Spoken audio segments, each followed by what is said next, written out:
जब गहरी नाइंसाफी किसी की जान ले लेती है तो क्या कहानी वाकई वहीं खत्म हो जाती है या फिर मौत के बाद एक नया ज्यादा खौफनाक बाब शुरू होता है।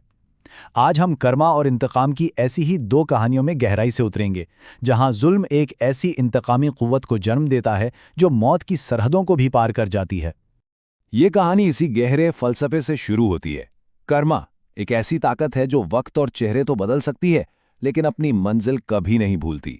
और यही ख्याल इन कहानियों की बुनियाद है, जहां बदला लेना सिर्फ एक जाती अमल नहीं बल्कि कायनाती इंसाफ की एक शक्ल बन जाता है। और यही वो बुनियादी सवाल है जो इन दोनों कहानियों के बिल्कुल मरकज में है। क्या मौत वाकई हर चीज का खात्मा है, या जब किसी रूह को इतनी बेदर्दी से कुचला जाए तो क्या वो इंसाफ के लिए लौटकर नहीं आती? तो हमारा पहला हिस्सा कर्मा के उसी अटल उसूल को बयान करता है। ये उस साग की कहानी है जो कभी किसी और के लिए जलाई जाती है, लेकिन एक दिन अपना हक मांगने के लिए लौट कर जरूर आती है। कहानी की शुरुआत एक सुनसान शमशान घाट से होती है, जहां एक अघोरी साधु एक बुझती हुई चिता के सामने बैठा है। इसका मकसद है माफूकुल फितरत ताकतों को अपने काबू में करना। लेकिन अचानक आग बुझ जाती है और राख से एक औरत की रूह उभरती है। उसकी आंखों में ना खौफ है ना गुस्सा, बस एक नाकाबिले बर्दाश्त ठहराव है। साधु को एक लम्हे के लिए लगता है कि उसकी साधना कामयाब हो गई, लेकिन अगले ही पल उसके सीने पर एक लकीर उभरती है और वो हाँपता हुआ जमीन पर गिर जाता है। और हमारी दूसरी कहानी एक घर के अंदर पनपने वाले अलमिए पर है। एक नौजवान औरत अंजलि, जो अपने ही ससुराल में कैद है और उन सामाजिक दबाव का सामना कर रही है जो आहिस्ता आहिस्ता उसकी रूह को खत्म कर रहे हैं। अब हम इन दो मरकजी किरदारों अंजलि और अश्वनी की जिंदगियों में उतरेंगे।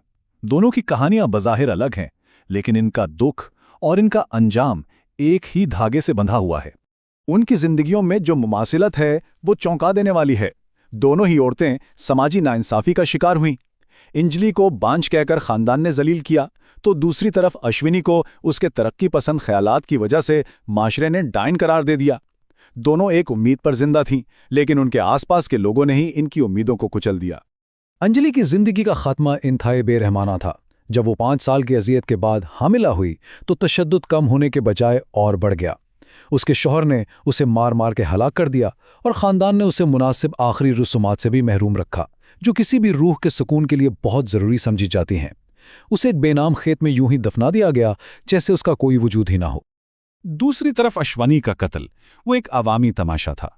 वो एक किन्नर थी जो गांव वालों को तोहम परस्ती से निकालना चाहती थी, लेकिन उसकी तालीमात ने उसी अघोरी साधु के इख्तियार को चैलेंज कर दिया। उसे हुजूम ने पकड़ा और साधु की क़ियादत में जिंदा जला दिया गया, और मरते वक्त उसकी बिरादरी ने पूरे गांव को बद्दुआ दी। लेकिन इनकी कहानियां मौत पर ख़त्म नहीं होती। दरअसल वहीं से असल दहशत शुरू होती है। अब हम उन माफौकुल फितरत नताइज को देखेंगे जहां मजलूमों की रूहें अपना बदला लेने के लिए लौटती हैं। दोनों ही कहानियों में इंतकाम का एक वाज़े नमूना नजर आता है। सबसे पहले अधूरी रसूमात की वजह से रूहों को सुकून नहीं मिलता। फिर वो इंसाफ के लिए वापस आती हैं, अपने जालिमों पर खौफ तारी करती हैं और आखिर में एक ऐसा हिसाब चुकाती हैं जो उनके जुर्म के ऐन मुताबिक होता है। अंजलि के जालिमों को एक शायराना इंसाफ मिलता है। इसकी रूह उसी घर में वापस आती है जहां उसे अजियत दी गई थी, और एक नादीदा कुव्वत बनकर उसके शौहर, सास और ससुर का दम घोंट देती है। वो चीख भी नहीं पाते।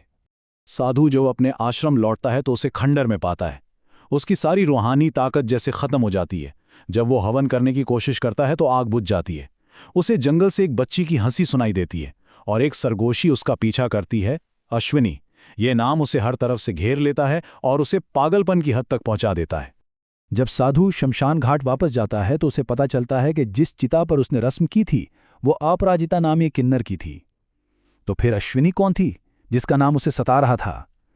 ये वो लम्हा है जब उसे एहसास होता है कि उसने नादास्तगी में एक ऐसी रूह को जगाया है जो अब अश्विनी के कत्ल का बदला लेने आई है। कर्मा का जाल अब मुकम्मल हो चुका था। साधु का अंजाम उसके अपने ही जुर्म का अक्स है। गांव की एक तकरीब में उसे अश्वनी को जलाने की यादें सताती हैं। फिर एक धमाका होता है जो किन्नर की बद्दुआ को पूरा करता है, और आखिर में अपराजिता की रूह उसे पकड़ती है और उसे उसी शमशान घाट पर जिंदा जला देती है जहां उसने अपनी रस्म की थी। जिस आग से उसने ताकत हासिल करने की कोशिश की थी, वही आग उसे भस्म कर देती है। बदला ले लिया गया और जालिमों को सजा मिल गई। लेकिन क्या कहानी यहां खत्म हो जाती है? हमारा आखिरी हिस्सा इसी ख्याल पर मरकूज है कि इंतकाम के बाद भी अलमिया और उसके नताइज बाकी रहते हैं। और ये एक बहुत सख्त हकीकत है।